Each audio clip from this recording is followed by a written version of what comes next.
This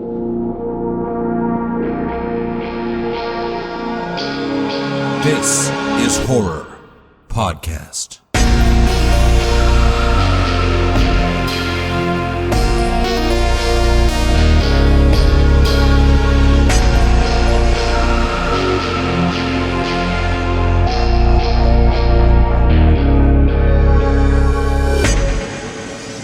Welcome to This is Horror, a podcast for readers, writers, and creators. I'm Michael David Wilson, and every episode alongside my co-host Bob Pastorella, we chat with the world's best writers about writing, life lessons, creativity, and much more. Today, we are welcoming Gabino Iglesias back to the show for the second part of our conversation. Now, Gabino is a writer, professor, book reviewer, editor, and translator living in Austin. He teaches creative writing at SNHU's online MFA program and runs a series of low-cost writing workshops. His novel, The Devil Takes You Home, was a Guardian Best Crime and Thriller Book of the Year, was shortlisted for the Best Novel at the 2023 Edgar Awards, and was nominated for a Bram Stoker Award. And his latest novel, House of Bone and Rain, is published by Titan. Although this year he has also re-released Zero Saints and Coyote Songs.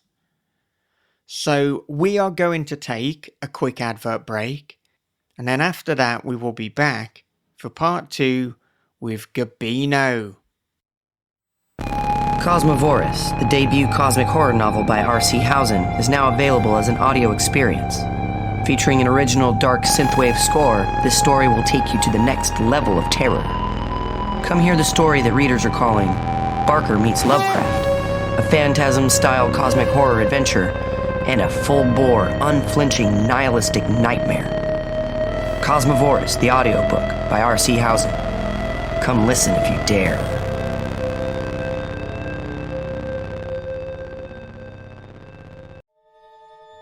From the host of This is Horror Podcast comes a dark thriller of obsession, paranoia, and voyeurism. After relocating to a small coastal town, Brian discovers a hole that gazes into his neighbor's bedroom. Every night she dances and he peeps. Same song, same time, same wild and mesmerizing dance. But soon Brian suspects he's not the only one watching, and she's not the only one being watched. They're watching is The Wicker Man meets Body Double with a splash of Suspiria. They're Watching by Michael David Wilson and Bob Pastorella is available from thisishorror.co.uk, Amazon, and wherever good books are sold. Okay, with that said, here it is. It is part 2 of the conversation with Gabino Iglesias on This is Horror. So you were saying that House of Bone and Rain was not only really inspired, but based on real life events for you when you were growing up. So can you talk us through that a little bit? And is the group of friends that this is based on, are you friends with them all still to this day? Are you still tight? It's with most of them, yeah. I didn't want to tell a story that was loosely based on all of them without letting them know. So I didn't. I want to sound like a good guy and say that I asked for permission, but I didn't. I just let them know, and it was one of those conversations that as soon as you get it over with, you realize none of them read. So it was not going to be a problem anyway, even if I didn't tell them. But no, I was a senior in high school, and one of my friends, his mom was working security at a club, and there was a drive-by, and she took 2 bullets to the face and dropped dead. And we cried and we hugged and we planned, we're gonna avenge your mother and we're gonna do this and we're gonna do that. But that's what happens in movies and in novels. You don't really do that. You don't know where to start. You don't have the firepower. You don't know where to ask questions. So we did fuck all. We did absolutely nothing. But that stuck with me, and for about 20 years, I thought about that novel in which I gave us an opportunity to make things right.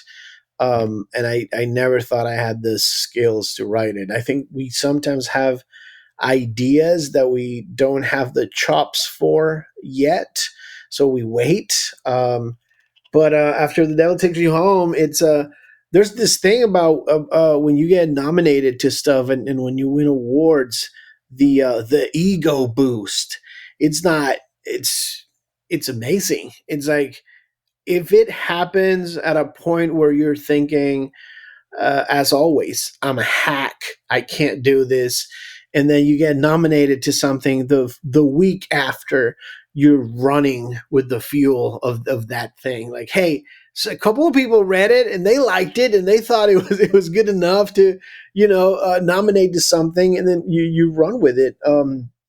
So in that way, those are fantastic. But the rest of the time, you're just maybe not feeling it, and you know that you're not there yet. So it took me 20 years to get that novel out, to finally think I had the chops to write it, only because The Devil did well. So that allowed me to let me tell this story now and give us a different ending, because the whole thing started, how can I give us a happy ending, but immediately became another one of my books. So it's not a happy ending. It's a different ending than the one we really had.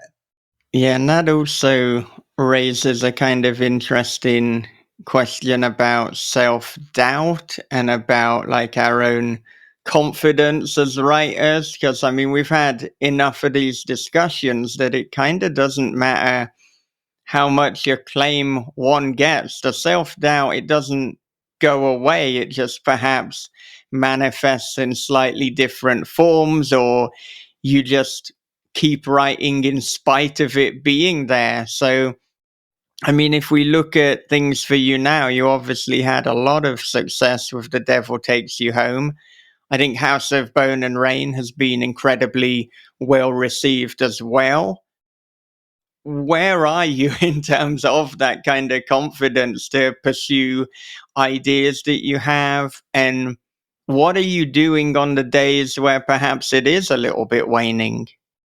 There are no there are no great days. I think there are decent days, and then a whole bunch of days where you're just you're struggling. I don't think success plays any role for most of the writers that I know. So when I think about successful writers, I think about folks like Paul Tremblay, Stephen Graham Jones, Josh Mallerman. I think about them, and I've been a fan for a very long time, and they're going harder now than ever before. Or they're going just as hard and writing just as much as they did when no one knew their names. So it puts you in this situation where it's like I don't compare myself directly to anybody else, but everybody that I kind of look up to is not resting on their laurels. Like they've been translated to every country and they have, Hollywood movies and best New York Times bestseller status. And when I look at them, they're putting in the work. So it's like, even on days when I'm not feeling it, it's just like, I'm not doing it for the awards. I'm not doing it for the recognition. I'm not doing it to get invitations to events. I'm doing it because I want to share these stories. And I'm working really, really, really hard at it because I want to be in that crowd. I want to be mentioned with Tenerife Dew. I want to be mentioned with Stephen Graham Jones. If I can somehow make it into that conversation, I don't care about being, the worst seller of the bunch. I don't care about any of that other stuff. I told the story that I wanted to tell, and it worked, and it allowed me to take a little walk amongst the giants, and that at the end of the day is, it gets me through all of those. I'm a hack. I'm never going to finish this novel. I can't do it. If I finish it, it's going to be unsellable. It's too violent. It's too weird. It's too dark. Those are normal days. So I just, you use the word write in spite of it. I write in spite of myself. I write in spite of the voices. And I write out of spite. It's like they told me I couldn't, and they told me I couldn't create my own genre, and they told me I couldn't use Spanglish. So when everything else fails, I still have spite to get me through the day. Yeah, I think a lot of us are writing in our own genres now. I think that's kind of what's going on. If you look at, we mentioned Eric LaRocca before, but I mean, what even is that other than LaRockian horror? That's Yes. what it is. And, I really like Danger Slater's work, almost a kind of post-Vonnegut, a kind of bizarro adjacent dark horror, but it's Danger Slater. That's the genre. That's The the genre. obvious example is Joe R. Lansdale as well. Joe R. Lansdale has been writing the Joe R. Lansdale genre forever. He's never given a fuck as to what kind of conventions this fits into. And Yeah. perhaps there's something about the landscape that we're in now as well that affords us that possibility, and that there are options. If we don't get picked up by a mainstream publisher, there's all sorts of independent presses. If we believe in the story and we don't get picked up by the independent press, well, we can put it out ourselves. I think, but I'd have to check, but I have a feeling that's how V. Castro got her start, just putting it out, believing in her work. It's the golden age for a variety of reasons, and one of those reasons is, I would say, the bravest, most boundary pushing works of fiction are currently being published by indie presses, and in many cases and in many genres, indie presses are leading the charge in terms of the most amazing covers and the most unique layouts. So yeah, there's a lot of good things happening with indie presses. I think there's a lot more variety and diversity in terms of agents and what agents are looking for now, what they're convinced that they can sell. Um, some of that goes, hand in hand with them being maybe more modern. Because I have friends who have very, very old agents who've been along, for 50 years. And there's new blood in agenting that's doing great things. And then also, readers have turned out. And when you say Silvia Moreno Garcia, New York Times bestselling author, when you say S.A. Cosby, best New York Times bestselling author, Stephen Graham Jones, Paul Tremblay, you're saying you can sell horror. If you don't want to, it's fine, but you can sell horror nowadays. And if none of that works for you, or you're simply very impatient, you can hire a cover artist. Don't use AI bullshit. You hire a cover artist, and in a couple weeks, you have a book.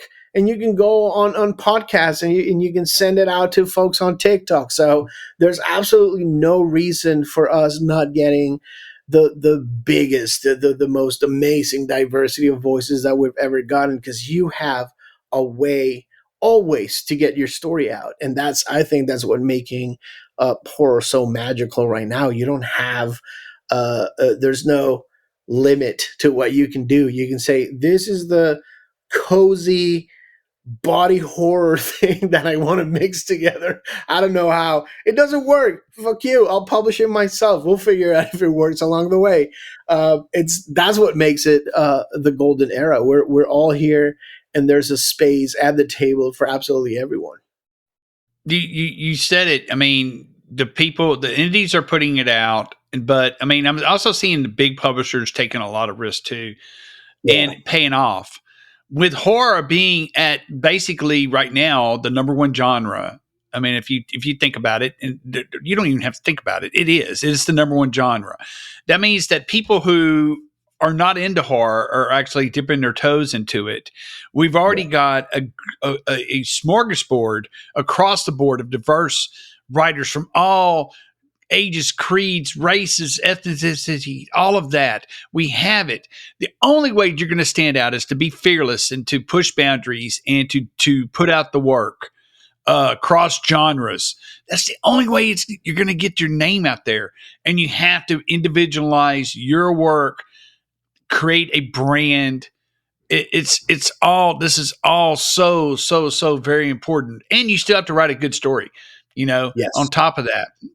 And, and I know we were talking before we even started recording, and the thing like right now, the one thing that keeps pushing me on, and I think this should be everyone's mantra going forward, is there's a very successful video game franchise based off the ludicrous idea that there are demons on Mars.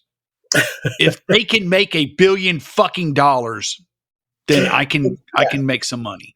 I can get my work out there. Yes.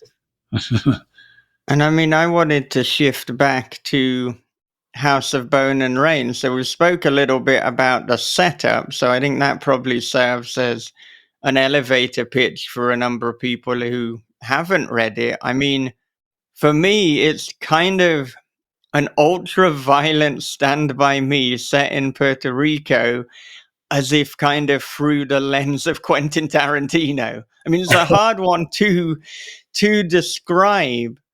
But I mean, specifically with the violence, there's something very interesting because it's not really stylized. It's not over the top. It's pretty kind of in your face and realistic. So I want to know, how conscious is that in terms of your approach to violence and making it realistic? And do you have any tips for people looking to write violence within their fiction? Yeah, violence is it's one of my favorite subjects. I teach workshops on writing violence. Violence is everywhere. If you're reading The Giving Tree to your children, that is an incredibly fucking violent book.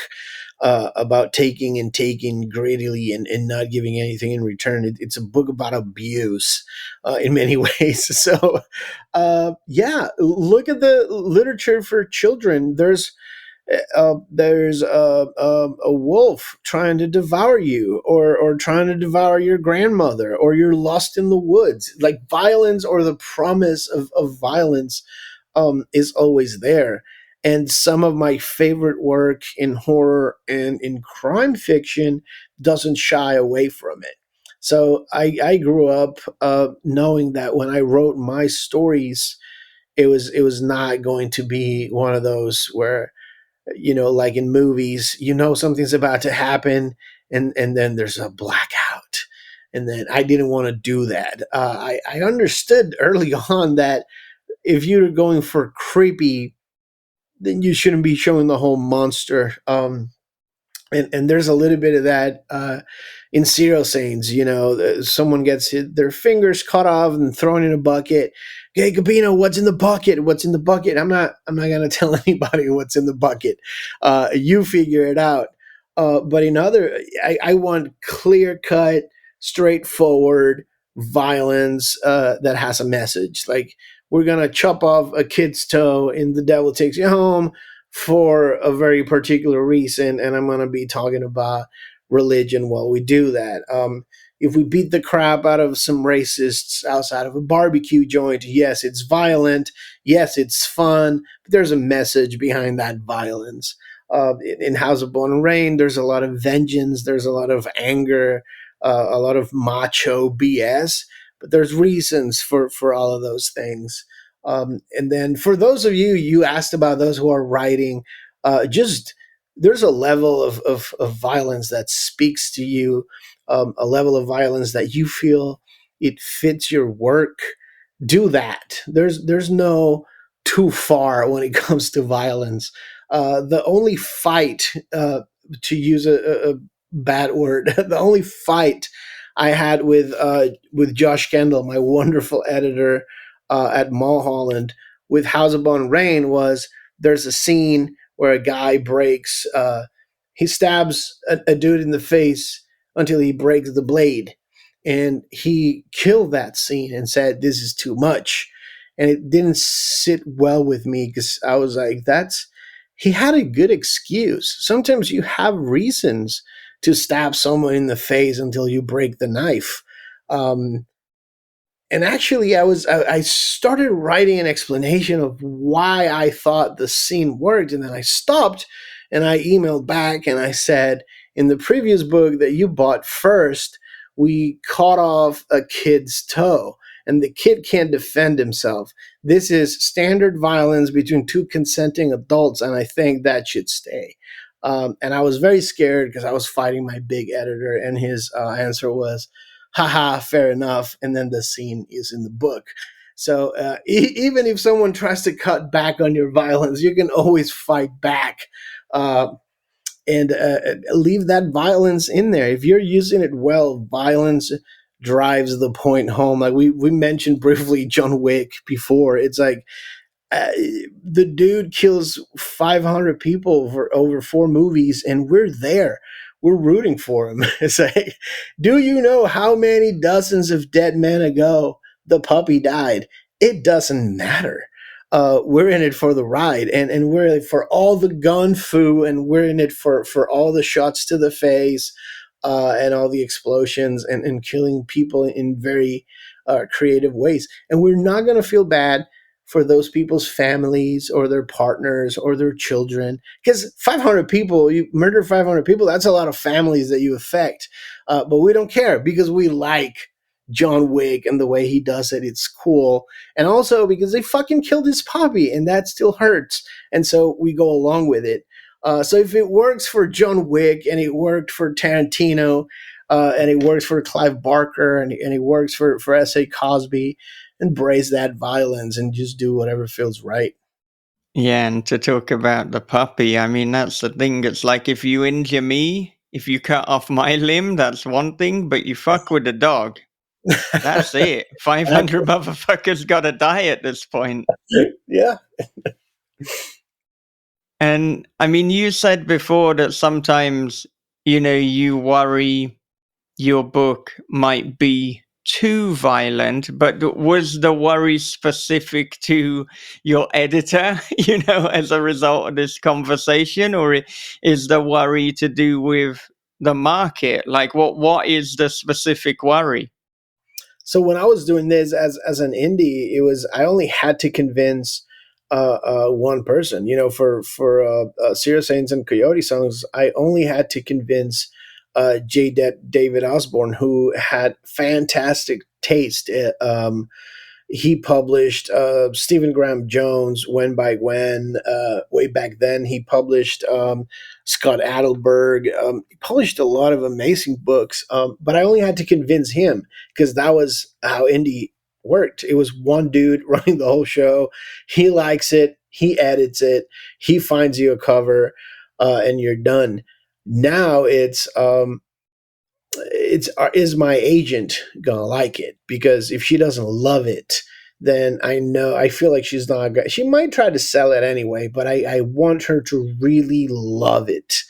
And then when we find an editor, is this an editor who is alone there, who's going to struggle the whole way trying to get my book anything? Or is one of those instances where my editor loved it and passed it around the office and everybody's in love with the book, which is like, utopia. you live in fear of all those things. So when I'm writing, I'm not thinking about any of that. I'm writing. Um, when I'm not writing and I'm thinking, okay, I had a 2-book deal and that's 2 books done. And now I'm back to square one. At least I have an agent. What's going to happen with my career next? Then I'm thinking, all right, how weird is this novel? Because if the agent loves it, she still has to write a fantastic letter recommending it.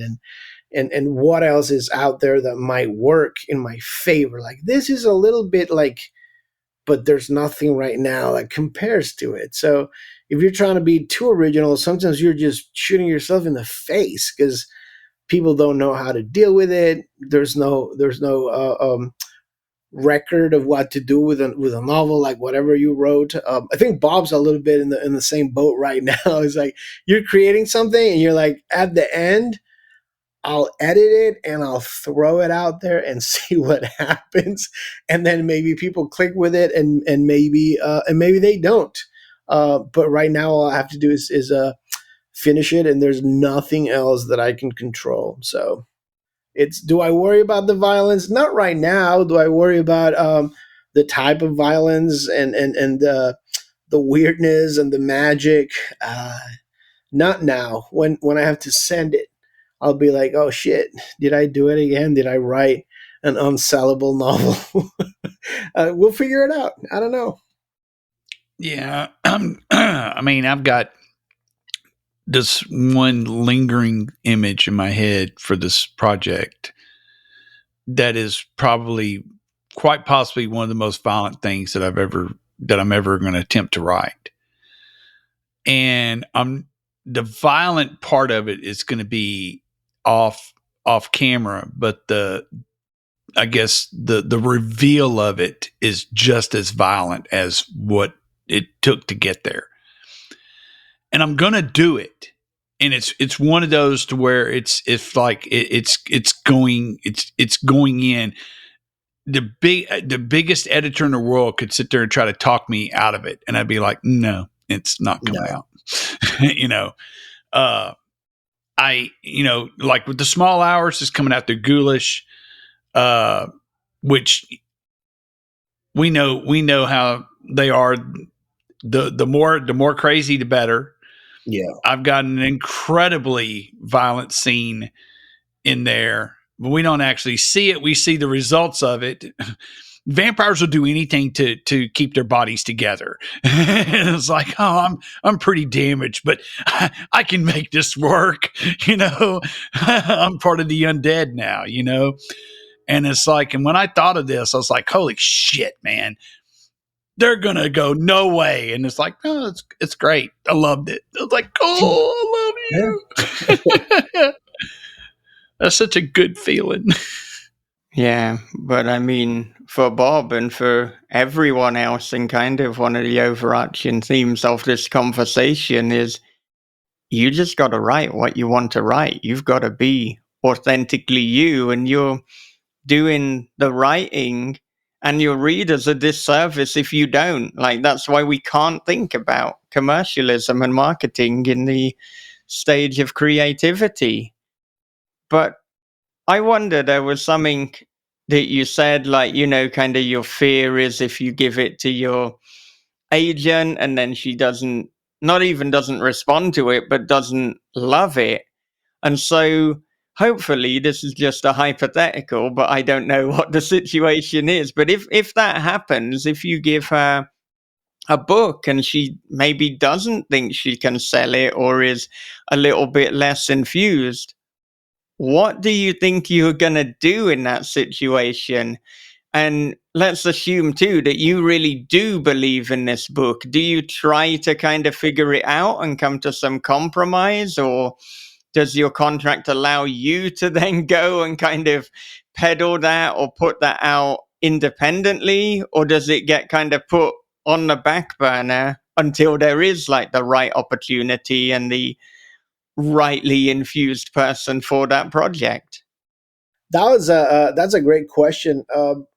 Very clearly, if a book doesn't work for her, uh, I can just send the next one and she can work on that one. Now, if I finish the book, if I picked this one idea out of all the other ideas and I went through the process of writing the book and then I got her to a point where I was comfortable enough to send it to my agent, she's the agent that fell in love with a book that other agents would have hated. So I can probably find an editor who loves the book. I can at least try. So I can very well do that without my agent, because I did it for 4 books without my agent. And then it just becomes, the thing about the agent that changes your life is they have contacts and ways of doing things where they get you paid. Now, if I find a way to publish the other book, will I get paid? I don't have to work at anything else and I can cover my own insurance paid? Or am I taking a few steps back and just trying to hustle just as hard as always, so I can start seeing some money up front, because I would probably get no advance. And if I end up going with an indie, depending on the indie, it may be limited distribution or publish on demand or something else. But the book itself, if I believe in it enough to finish it and live with it, and then read it again and edit that thing and leave it alone for 2 weeks and pick it back up and not throw the computer against the wall and be like, this is salvageable, and then I write it again until it's somewhat good, and then I send it to her and she hates it. I'm very lucky. I know a lot of amazing indie presses, and I'm not saying it's a guarantee, but I think sometimes when you have a record of like, hey, I did this book that got this nomination or was translated into X amount of things, or here's my track record, I've been doing this for a while, I think that opens a few doors that not a lot of people have open when we start out. We just know absolutely no one. We're just knocking on doors blindly. After you've been at this for a while, I'm a huge fan of a lot of places that accept manuscripts without an agent, and I would immediately turn to any of them and try to figure something out. The only thing is the book has to come out. I cannot vanish into oblivion and never again publish. So even if my agent hates the next 12 novels, I will be sad that she does. I would be surprised if we still work together after she hates half a dozen. But let's say it happens and we stay together. I'll go sideways and with her blessing, try to find a way to get the stories out anyway, even if you can't sell them. Yeah, and it's good to hear that there's no kind of exclusivity clause that would mean that you weren't allowed to do that. I mean, that would feel like a red flag if it's like, look, I'm the only one who can sell your work, and if I don't like it, you're screwed. And it's like, well, no, that's a toxic relationship. That is not a good situation. Almost abusive, yeah. Right. Yeah. Yeah. And I mean, talking about shitty situations, you mentioned like your health insurance and that being a consideration. And, sometimes being from the UK and living in Japan, I forget about how critical that is in the US. And so I'm wondering, I mean, at the moment, do you get your insurance through, the work you're doing at the university, or is there some sort of private insurance company? Like, how does that work out for you? Because I know a number of writers, I mean, the reason that they have their day job is to keep that insurance. Yeah, it totally is. And when you start talking to writers who have kids, many years ago, I remember doing I interviewed Paul Tremblay for the LA Times, and we spent, maybe an hour doing the interview, but we talked on the phone for maybe 3 hours. And I asked, at this point in your career, why are you coaching basketball and teaching math? And the answer immediately was, I got 2 kids who, need the coverage, and I need to save my pennies because both of them want to go to college. So there's this, confusing idea of full-time writers not having other jobs, and a lot of us, it's like, yeah, a low residency program, basically you stay at home and I can write at all hours of the day, but you keep it. So for the last 2 years with UCR, that's coverage about 8 or 9 months out of the year, and then I go with Aetna or whoever's around, and I pay out of pocket the other couple of months of the year that I'm not covered. But the dream, right? The goal is to have that thing where you're never thinking about it anymore. I think that's the rich part. That's when you become rich, when you can stop worrying about those things. Like, oh yeah, I have insurance. I only think about it when I'm sick, because then I pull out my card and then I go and I use it and I get my meds immediately. And I think everyone deserves that freedom of just not having to think about it all the time. Think about people who have sick kids or sick grandparents, or it's awful. I think we're an amazing country who should certainly do fucking better when it comes to taking care of people. Yeah, this is why a number of, stories set in America, just they wouldn't work in Europe, or they wouldn't work in Yeah, Japan. If you look at Breaking Bad, that is a uniquely American story, because if it happened in the UK, okay, well, I'll go to the NHS and they'll treat me.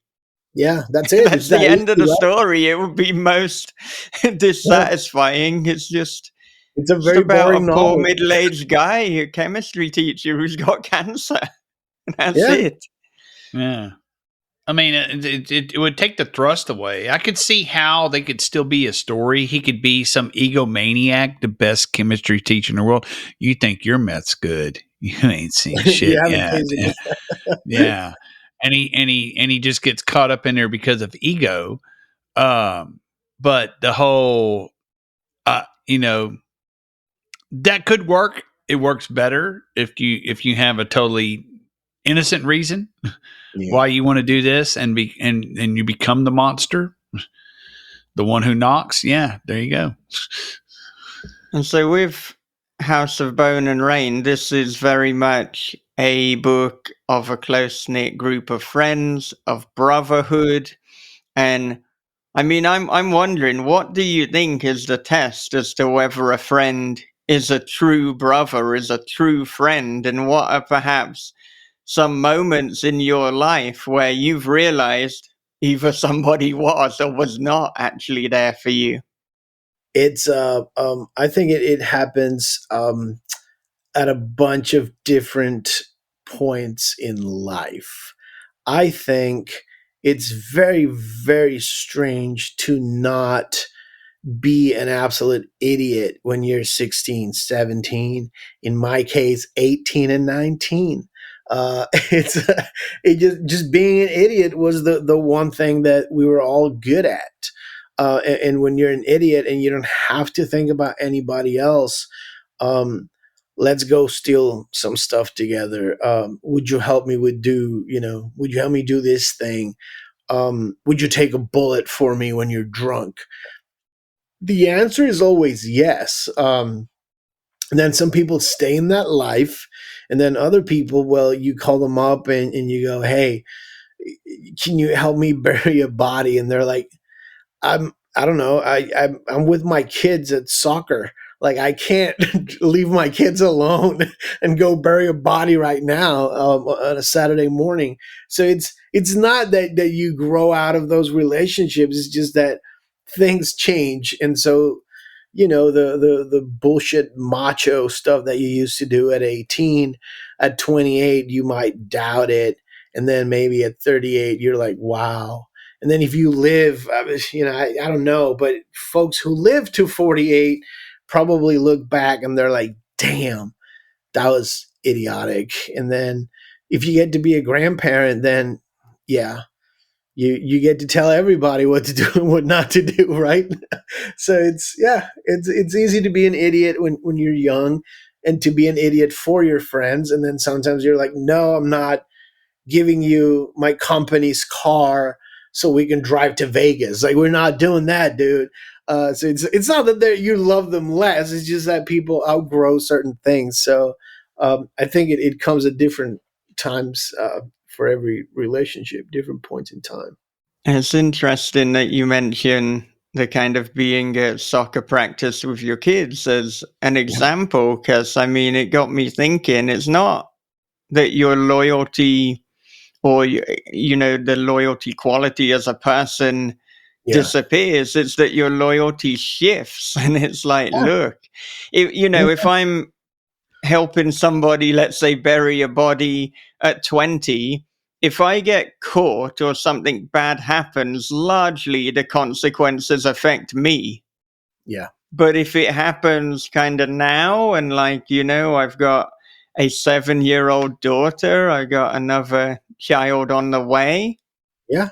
Well, Yeah. now, so, and I think as well, looking at the relationship you have with people, it's like, if I let down my 30 or 40 something friend, you're a goddamn grown ass man. But if daddy goes to prison for 20 years, Yeah. seems a little bit harsh. Yeah. It goes back to what I said. Every person in this planet is 72 hours away from fucking total doom. Yeah. It's just one decision. I was just helping him. It's like, that's it. You're done.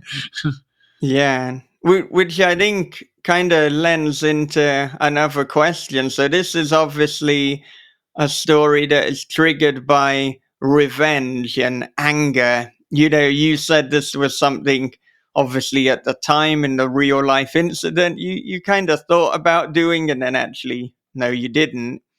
Yeah. When isn't revenge a good response? Always. It's always a good response. The tricky part is, after you've gotten revenge enough times, you learn that it's never as fulfilling as you wanted it. Maybe the moment itself, it's glorious. 10 minutes later, it's already kind of deflating, and you're back to like, fuck, I'm still angry, right? Like, this didn't undo whatever was done to me. But the thing is that sometimes just driving towards that revenge is what carries you from being completely destroyed and in grief and hurt and feeling guilty.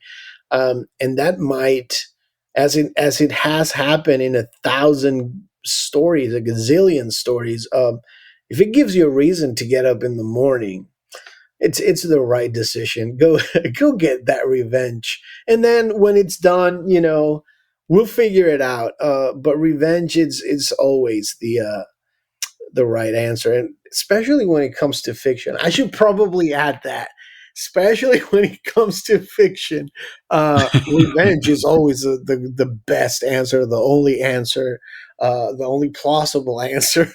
The most entertaining answer is go forth and do the worst thing possible. So whatever revenge you can think of, hell yeah, add a little bit more violence. That's always what I suggest. Think of a bad revenge and then make it a little bit worse, and then go and make it happen. I guess that works until you get old. And you're right. When the times that I can remember when I was able to take revenge on something, it's like you have to, and if you're relaying that story to someone else, you actually have to kind of hype it up, because there's points where your friends will be like, you got pissed off about that?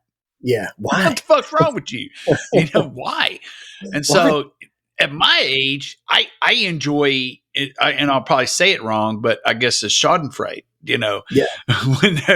when people cause their own misfortune. This way, yeah. and they fucking deserve it. And you're just like going, oh, look at you, you poor soul.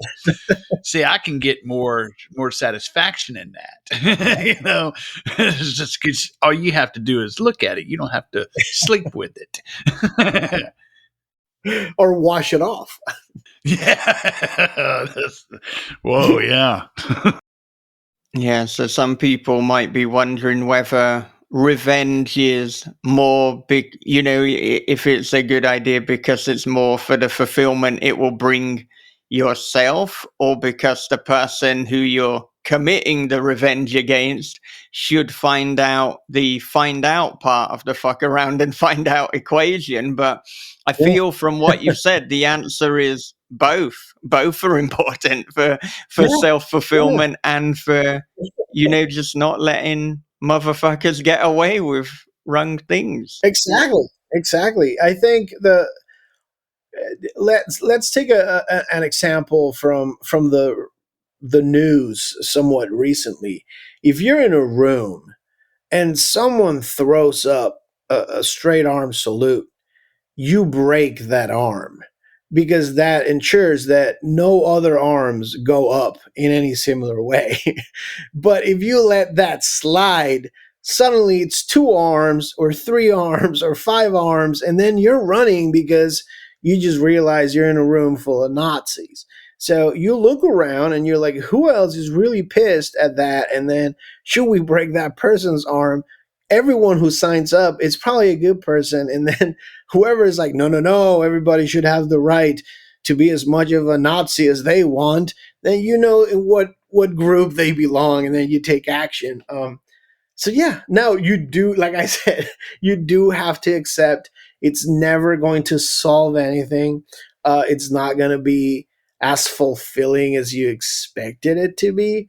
I like what Bo was saying. Sometimes you just sit back and you're like, all right, so you were a horrible person to my friends, and then to me, it's a matter of time before you're nasty to enough people, and then someone will say something online, and then everybody will start talking, and I don't have to do anything. I just lean back and just smile and enjoy the finding out part of the proceedings.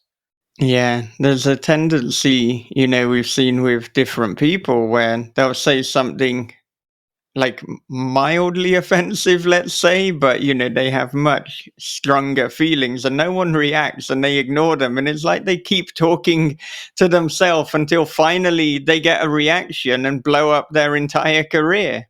Yeah, I don't know. Maybe they just they got tired of publishing or writing or whatever it happens to be, because this is not unique to publishing and writing. no, we just see it every week, but it happens everywhere. Yeah. Yeah. Well, what doesn't happen everywhere and what doesn't happen in all books is at about the 40 or 50% mark. And this isn't really a spoiler because of how vague I'm being, but that you just decide, let's add fish people into the mix. Yes, How, yeah. how and when did this come about? Did you know from the start that this was? Well, in fact, I don't think you knew from the start, because didn't you say originally this was just going to be a straight crime book? So when did you go Yeah. from this as 100% crime book to surprise, the fish people are here? The fish people show up in a few other things that I had written before.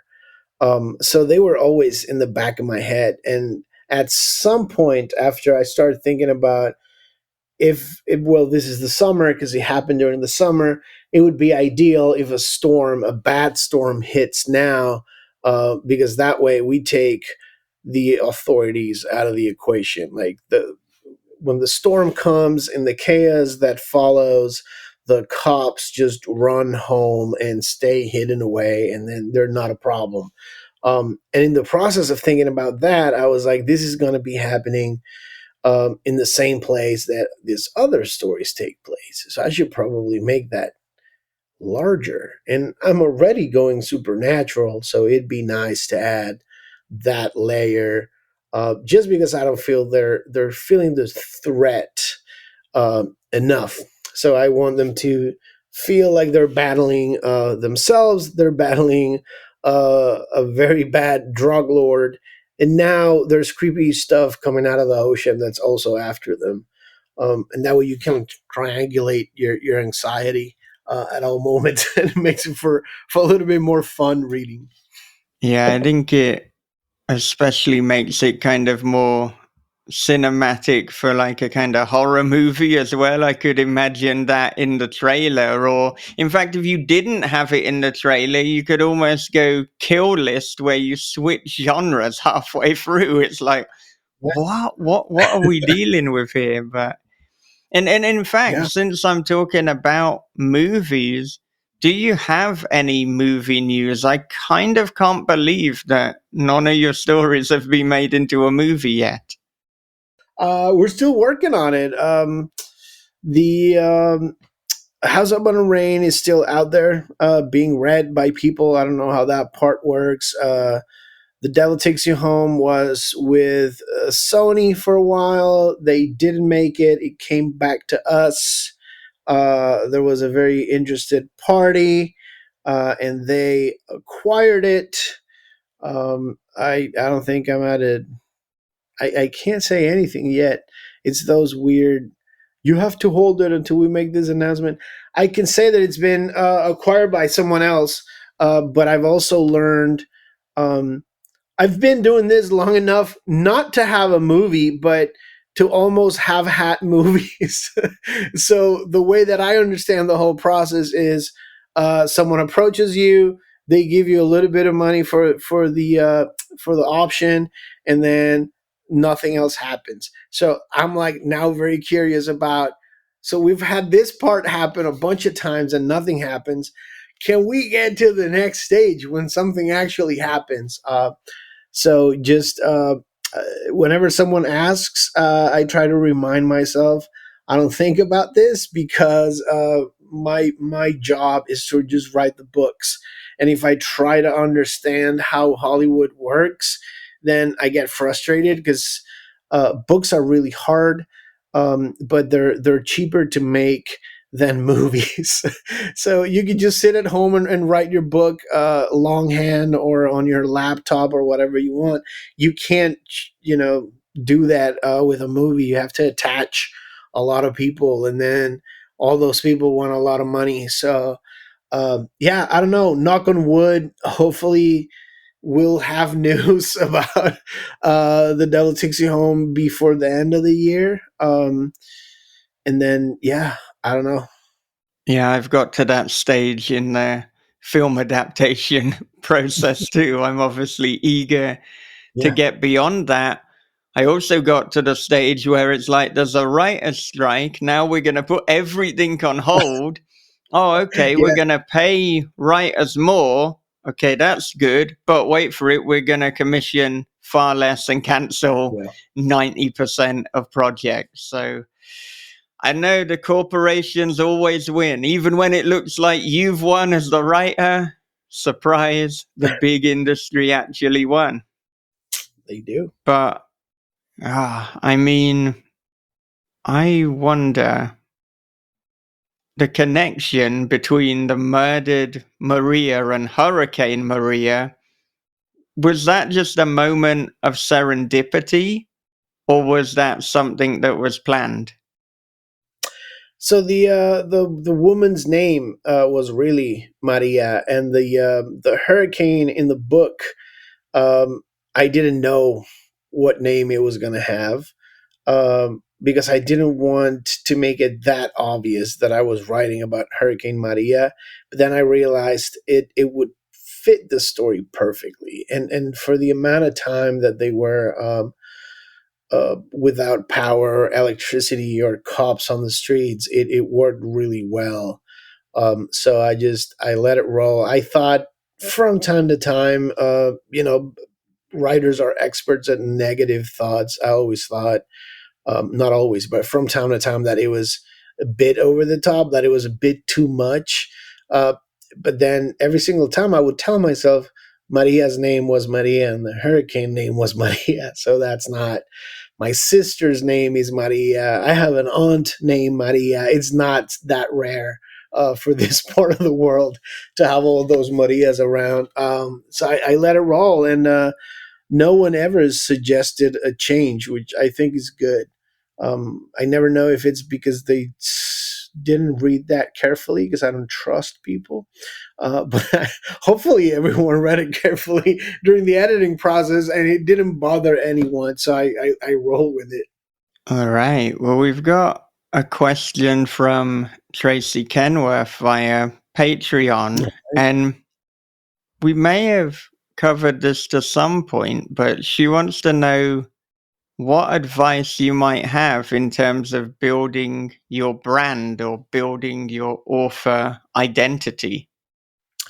There's a lot of things that you like that might not have a lot to do with each other.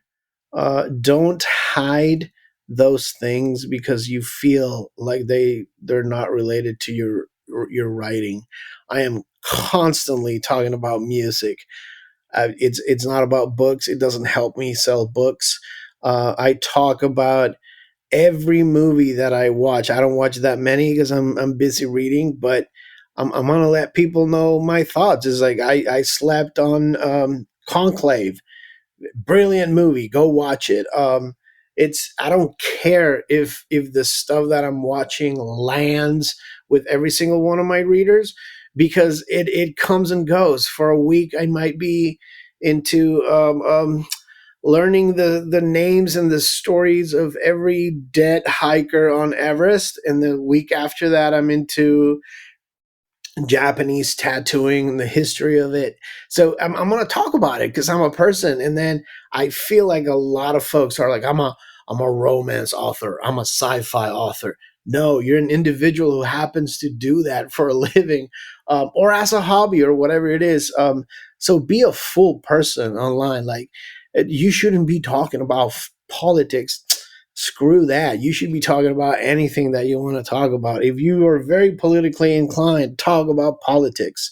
If you like to do crochet, if you do little movies with your kids, if you rescue kittens, whatever it is that you do in life, make it part of your social media because it just lets people know that you're human and that you have other interests, and you make a lot of significant connections that are more important than making a readers list or having people sign up to my newsletter. You make connections, and that's a good thing. And from time to time, those connections mean that when you have a new book out, there's not 100 people that are going to read it. Now you have 300 friends that might check out your book or tell their friends about your book. So just be yourself as much as possible and try to stay sane. Just try to stay sane. So on that note, what is perhaps a new obsession or recent discovery for you? Obsession. Not the novel that I'm struggling to finish, but the next one has a little bit to do with aliens. So, as a fan of Tubi, I've been watching all of those alien abduction documentaries. Some are standard, just what you expected, and some of those, the cheaper they are, the the wilder they get. So that's like a new thing. It felt more not like getting a new thing to think about, a new hyperfixation. It felt like it revived an old hyperfixation, because I remember being like 8 years old and finding out about cattle mutilation, and that was like, wait, what? They're taking the eyeballs, and so it was like, oh, now I'm a writer. I have an excuse to professionally waste my time reading about cattle mutilation because it counts as research. So that's what I'm doing now. That's a fascination for a lot of people. I remember growing up and, seeing Close Encounters, and you have this, concept of what an alien abduction is going to be. Then you read Communion by Whitley Strieber, and you have this idea of kind of, they can actually come to you. And then you see Fire in the Sky, and you're just like, oh my fucking God, what the fuck? And then and some of those documentaries can get downright fucking creepy. I mean, like you're like looking out the windows, fucking what the fuck was that noise? Yeah. And then the fourth kind and owls. I'm just, that'll fuck you up too. So you just, Yeah. man, I think I just creeped myself out. Fuck. Yeah, it's a Communion is a hell of a creepy book. Some of those parts where he's remembering, you feel that anxiety, that thing creeping down the hallway, and the way that it's written. It's not fiction, but you feel that. You feel like, oh shit, there's a thing coming up the stairs or coming down the hallway. So yeah, I think I'm gonna try to capture a little bit of that. Like I'm sure that if I turn around, there's gonna be this long-headed thing with a big head right behind me. I just know it. And it's fun. It's fun, especially like at 3 in the morning when you forgot your glasses, you're on your way to get a glass of water, and then you hear that little sound, or maybe the fridge does that little clicking. And my fridge does this little click thing that sounds just like the Predator. So yeah, it's super fun at 3 in the morning. That's what I'm going for. Yeah.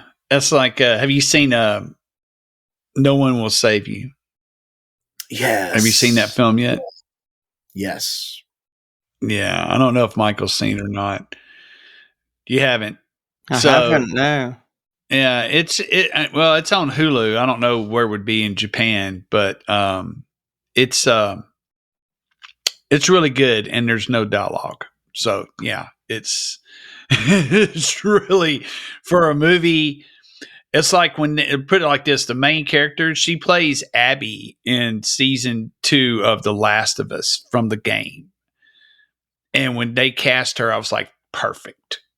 Because I've seen what she does without uttering a word. I can only imagine what she can do, when she has dialogue. And so, yeah, you should check it out. No One Will Save You is great. Yeah, I will do. Well, to kind of round out, what is the best writing advice that you've ever been given? Best writing advice I've ever been given. Wow. Single piece of advice. I don't know.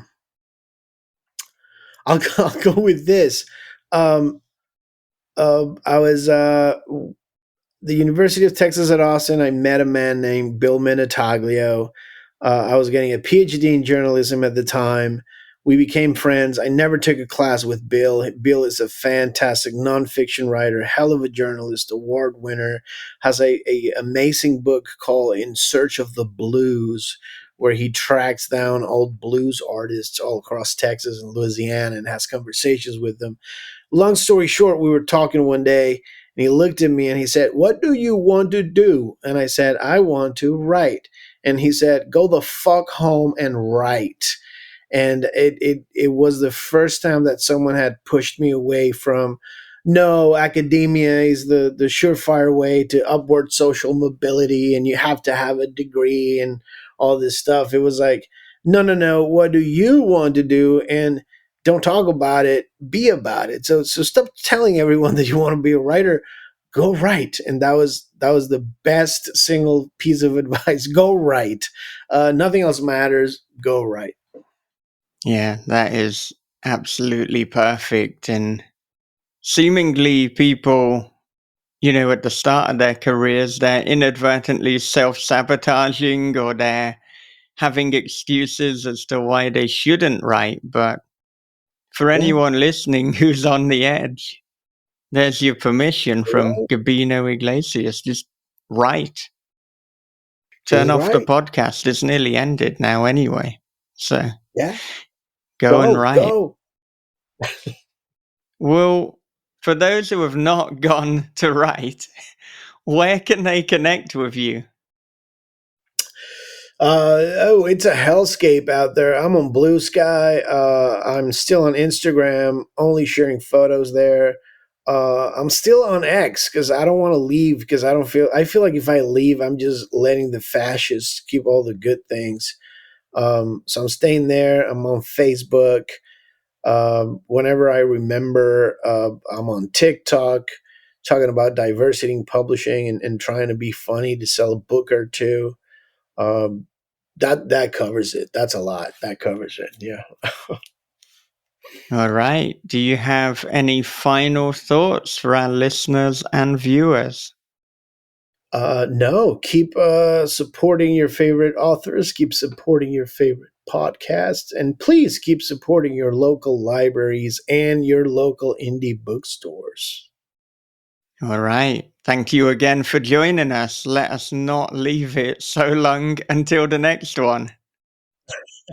It won't be 6 years, man. This is too much fun. All right. Thank you. Thank you. Well, thank you so much for listening to the conversation with Gabino Iglesias. Join us again next time when we will be chatting to Philip Fracassi.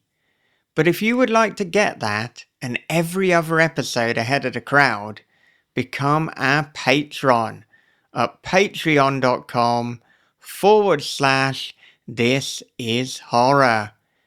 When you become a patron, you get bonus content. You get to help me do this full time in the future.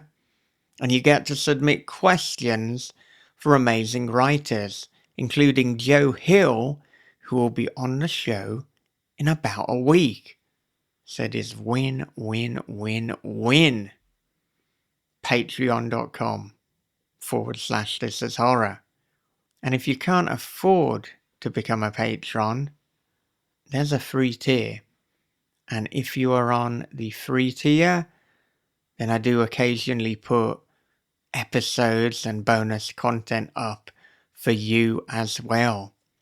So, well worth checking out, I think. Patreon.com/This Is Horror.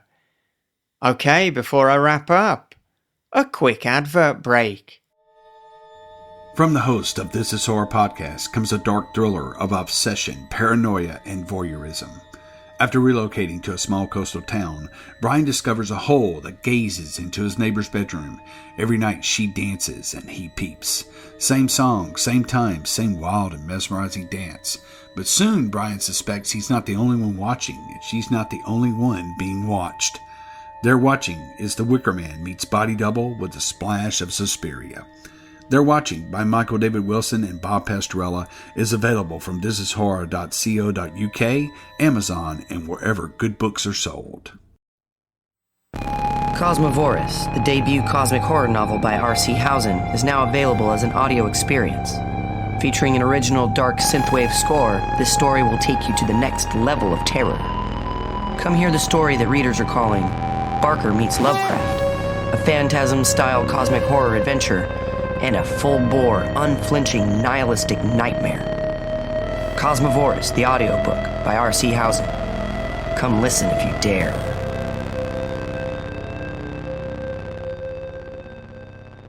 Now, I've said before that if you like and want to support my fiction personally, one way that you can do that is to leave a review on platforms such as Goodreads and Amazon. And I have recently received a great new Goodreads review for They're Watching, the book that I co-wrote with Bob Pastorella. So this review is from Jeff Howard. It is a 5-star, and it reads as follows. A mystery until the end. This is one of those novels that pulls you in immediately. You know the first time Brian peeks through the hole in his closet at his lovely neighbor Yuki, this is going to go very wrong for him. But you keep hoping it doesn't. Maybe it'll work out. Early in the book, I was reminded of a line from the first X-Men movie, when Magneto told a hapless guard, tricked by Mystique, never trust a beautiful woman, especially one interested in you. Throughout, I wondered, how will this turn out? Where is this going? Right up to the end, where there was still hope. Even then, it didn't end the way I thought it might. Well done. So again, a big thank you to Jeff Howard. Now, as a final point of business, about a month ago, I said if you want to listen to one of my audiobooks to email me. Now, since saying that, my son was born and all chaos in my personal life and inbox has erupted.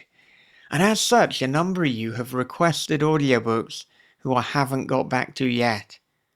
Now that is happening, so please be reassured you won't have to wait much longer. And if you haven't asked for an audiobook and you want one, just send me an email, michael@thisishorror.co.uk. Let me know the book that you fancy listening to, and I'll help you out. Free of charge, no strings attached. Well, that does it for another episode of This Is Horror. So until the next one with Philip Fracassi, take care of yourselves, be good to one another, read horror, keep on writing, and have a great, great day.